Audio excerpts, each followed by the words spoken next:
السلام عليكم، كي دايرين؟ لاباس عليكم؟ ان شاء الله تكونوا في احسن الاحوال وبصحه جيده. اليوم ان شاء الله غادي نقدم لكم طبق للضيافه، حوته مشرمله ومعمره بفواكه البحر والشعريه الصينيه، رافقتها بشوربه السمك لذيذه جدا. ولا عجبكم الفيديو عزيزاتي وخديتوا منه ولو فكره واحده، ما تبخلوش عليا باللايكات ديالكم اللي كتشجعني وتحمسني باش هكا نقدر نحط الفيديو اكثر. ولا كنتي اول مره كتشوفي في الفيديو ديالي وما كنتيش مشتركه، اشتركي في القناه باش ديما توصلي بالجديد. ونبداو على بركه الله. كما شفتوا معايا نبداو بالتشرموله ديال الحوت. حاولوا اننا نكثروا شويه هاد التشرموله حيت غادي نحتاجوها في اشياء اخرى. عندي واحد الربيطه ما بين القزبر والمعدنوس، اللب ديال واحد الحامضه مصيره، وعندي معلقه هكا صغيره عامره ديال طماطم مصبره، عندي معلقه كبيره ديال صلصه الصوجا، ضفت ملعقه صغيره ديال صلصه الفلفل الحار، مهم اختياريه، انا ما بغيتش نكتر على جال الاطفال.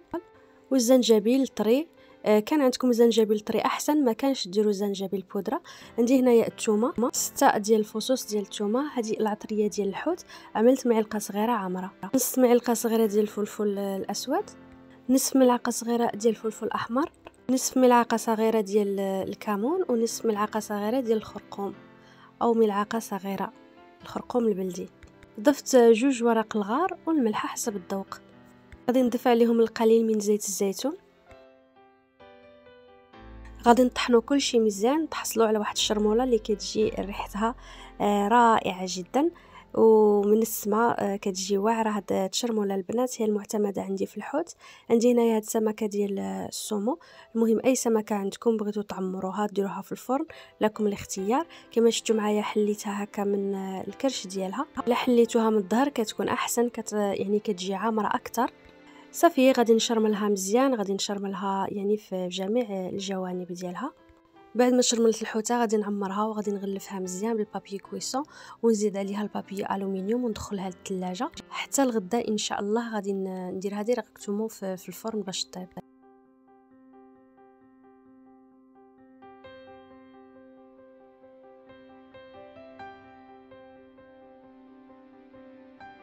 عندي هنايا كيلو ديال الكروفات اللي قشرته. كما شفتوا معايا هاد القشور ديالو هو اللي غادي نحتاجوه في المرق اللي غادي نستعملو في لاصوب، مرق السمك. غادي نقسم الكروفات على 2، النصف غادي نديروه في التعميره اللي غادي نعمر بها الحوته، والنصف الاخر غادي نعملو في شوربه السمك. عندي هنايا الكراميل اللي قطعته هكا مربعات، وعندي هنايا الكروفات بالقشر ديالو والكراميل للتزيين. عندي هنايا واحد البرو الصراحه كتجي لذيذه في التعبيره ديال السمك، كنقطعوها مربعات، كتزيد اللذه في التعميره، كتعلكها وكتجي حلوه. غادي نشحروها في القليل من زيت الزيتون.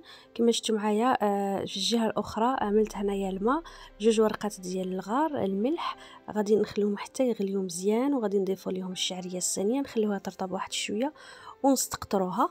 بعد ما تشحرت ليا البصله كنضيفوا الكراميل اللي قطعته هكا مربعات كما شفتوا معايا، ونضيف ملعقه كبيره من التشرموله ديال الحوت. علاش قلت لكم التشربوله نكثروا شويه حيت غادي نحتاجوها في اشياء اخرى.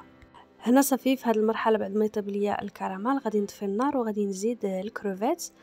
ما نطيبوش الكروفات بزاف، نخليوها غير في ديك الصهد يولي عليه هكا كيجي احسن، حيتاش غادي يزيد يطيب في الفرن. الكروفات اللي خليتها بالقشر ديالها باش نزين بها الحوته، حتى هي ضفت ليها واحد المعلقه كبيره ديال التشرموله ديال الحوت. هنا غادي نقطع بالمقص الشعريه الصينيه بعد ما استقطرت مزيان بالماء هكا باش تسهل علينا باش نقدو نتناولوها بسهوله. كنضيفوا الشعريه على فواكه البحر كما شفتوا معايا، كنخلطو مزيان، وهنا ضفت القليل من الزيتون الاخضر المقطع. غادي نعمروا الحوته ديالنا كما شفتوا معايا، كنعمروها هكا بالتساوي وصافي. وغادي نغلفها بالبابي كويسون مزيان، ونغلفها بالبابي الومنيوم. بغيتو تخيطوا الحوته هكا اولا تسدوها بالكوردون، انا الصراحه غير غلفتها مزيان ما خرجتش الحشوه.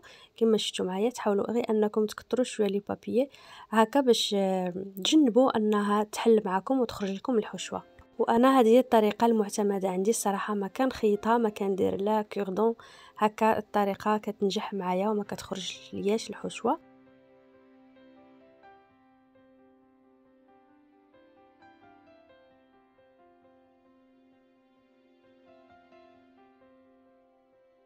صافي هنا غادي ندخلها للثلاجه حتى الغدا ونطيبها ان شاء الله. هنا غادي نمروا للديسير، حيتاش ضروري الديسير كنعملوه يعني ليله قبل.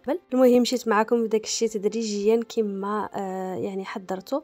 عندي هنايا 500 ملل ديال الحليب، غادي نضيف ليها 500 ملل ديال الكريم فريش، ونسبه لاغريس كتكون 35% وما فوق. كيس بالسكر ديال فلو بنكهه الفاني، انا عملت هذا ديال فلون رويال كيجي لذيذ احسن. غادي نضيف واحد الملعقه كبيره ديال المايزينا او النشا، وغادي نحرك كل شيء على البارد. من بعد ما غادي نحرك وغادي تذوب لينا النشا وتنسجم جميع المقادير، غادي نشعلو عليها النار ونخليوها تغلي. جهزت الكؤوس ديالي اللي غادي نوضع فيهم فلان. هنايا كما شفتوا معايا قطعت الفخيز هكا شرائح رقيقه كما شفتوا، غير هكا للتزيين. من بعد غادي نضيف القليل ديال السيرو ديال لي فخويغوج او الغرونادين.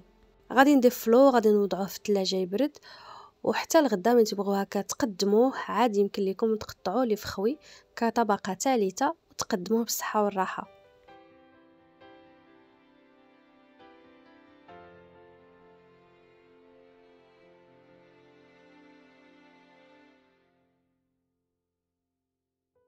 هنا عزيزتي غادي نشارك معكم لاصوب ديال السمك اللي كتجي لذيذه بزاف. وضعت واحد الملعقه كبيره ديال الزبده، من بعد ضفت عليها واحد البورو. بالنسبه للخضر هنايا عندي الجزر، عندي البسباس، عندي البطاطس، عندي اللفت. المهم الخضر كتبقى حسب الذوق وحسب المتوفر. وضفت هنايا الكابويا الحمراء حتى هي ما كنستغناش عليها في لاصوب. ضفت واحد مطيشه او طماطم هكا صغيره وملعقه صغيره من الطماطم المركزه. بالنسبه للتوابل عندي هنا نصف ملعقه صغيره ديال الكركم، نصف ملعقه صغيره ديال الزنجبيل، نصف ملعقه صغيره ديال الكمون، نصف ملعقه صغيره الفلفل الاسود، ونصف ملعقه صغيره من راس الحانوت. وضفت هذيك توم بودره، ضفت هكا رشه خفيفه من الحبق، وضفت ملعقه صغيره من العطريه ديال الحوت. والسر باش تجيكم لاصوب لذيذه بزاف خاصها ضروري تشحر مع ديك الزبده، يعني نقليوها مزيان مع الزبده تقريبا حتى ل 20 دقيقه. غادي نضيف القليل من القزبر والمعدنوس والكرافس، كيجي زوين الكرافس في لاصوب. بعد ما تشحرت ليا الخضره مع ديك الزبده غادي نضيف هنايا زيت الزيتون ونمرقوا لاصوب ديالنا بهذا المرق ديال السمك. هنايا ضفت الماء، ضفت ليه القشور ديال الكروفات، الزعتر وجوج ورق الغار. خليوه يغلي مزيان وكنصفيوه حتى نتحصلوا على واحد المرق اللي كيجينا لذيذ بزاف كنضيفوه على الخضر. من بعد ما كطيب لينا الخضره مزيان هنا كنطحنوها. ما نساوش نضيفوا الملح حسب الذوق. بعد ما طحنا كل شيء غادي نضيفوا ليها الكروفات والكرابال. قبل غادي ناخذ واحد المعلقه صغيره ديال الزبده، غادي نشحروا فيها هذيك الكروفات والكراميل، نضيفوها على لاصوب ونخليوها تغلى شويه. انا لاصوب كتعجبني هكا خفيفه الصراحه كما شفتوا القوام ديالها كيفاش كيجينا. وكتبقى داكشي حسب الذوق كل واحد. كاين اللي كيبغي لاصوب تجي هكا ثقيله، الا بغيتوها تجيكم شويه ثقيله ما تكثروش الماء او المرق ديال الكروفات ما تكثروش.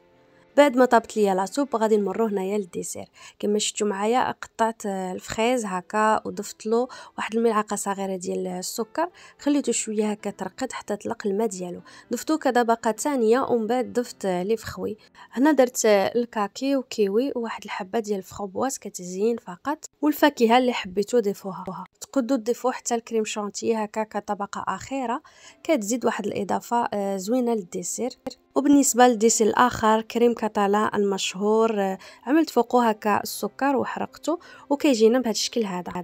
والحوته ديالنا رفقتها بعض من الخضر، الفلفل، الجزر، اللوبيا الشعراء، البطاطس، ودرت هذوك لينام اللي بنفس الحشوه اللي عمرت بها الحوته. المهم ما بغيتش نوريكم كيفاش شحرت الخضره ديالي هكا باش ما يجيش الفيديو طويل بزاف. البطاطس سلقتها وشحرتها بنفس التشرموله مع شويه ديال الزبده هكا، نفس الشيء الجزر واللوبيا الشعراء. وهذا هو الشكل النهائي ديال الطاوله ديالي. لاصوب كتجي صراحه لذيذه بزاف، كتجينا بنينه. انا احسن لاصوب عندي هي لاصوب بفواكه البحر. كاين عده طرق لتحضير هاد النوعيه من لاصوب ديال السمك. كاين لاصوب البيضاء الا بغيتو نحضرها معكم حتى هي كتجي لذيذه. انا هنايا صايبت لاصوب المفضله عندي، مغذيه ومشبعه وغنيه بالخضر. والاهم من هذا الشيء صحيه، خصوصا هكا الاطفال. بعض الخضر اللي ما كيقدوش ياكلوها هكا في لاصوب ما كيحسوش بها وكتعجبهم. خليتكم في امان الله عزيزتي، الى فيديو قادم ان شاء الله، مع السلامه.